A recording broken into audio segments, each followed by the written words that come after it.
আমার আম্মা বলছিল না আমার বিয়ে ঠিক করে ফেলবে। আমার তো বিয়ে ঠিক হয়ে গেছে। মন্ত্রী পরিবারে আমার বিয়ে ঠিক হয়ে গেছে। মেয়ের দাদা মন্ত্রী ছিল, মেয়ের বাপ এখন রানিং মন্ত্রী, আর মেয়ে কয়েকদিন পরে ডাক্তার হবে। আমার পাওয়ার সম্পর্কে তোর কোনো ধারণা আছে এখন? আমার সাথে কথাবার্তা হিসাব করে কইস যে মিষ্টি খা। হিসাব করে কি বলবো? তোরে তো আমি মিষ্টি খাইতে যাইতাম, অনেক রাত হয়ে গেছে দেখে যাই নাই। আমার বিয়ে ঠিক হয়ে গেছে। তোর বিয়ে ঠিক হয়ে গেছে? তোর বিয়ে করবে কি? ওই কানাডার প্রবাসী, he is on the way. ওই ছেলে আসবে না, ফালতু ছেলেরা আসে না। একদম ফালতু ফালতু করবি না। তুইও তো তোর মার কথা শুনে বিয়েতে রাজি হয়ে গেছিস, আমিও আমার মার কথা মেনে নিয়েছি। আমি অনেক চিন্তা করে দেখলাম তোর সাথে আসলে আমার সংসার করা হবেই না। আরে তোর সাথে তো আমার চাই না। যা বাদ দে।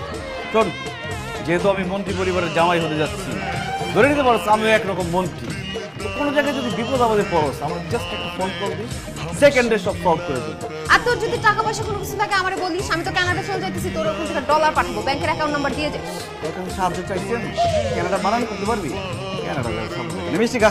খাম না মিষ্টি, যা। খাইলে খা, না খেলে না খা। এরকম রাস্তায় আরো অনেক মিষ্টি বিলাইতে হবে আমার। কত মিষ্টি দিয়ে খাওয়া যাবে বুঝতেছি না।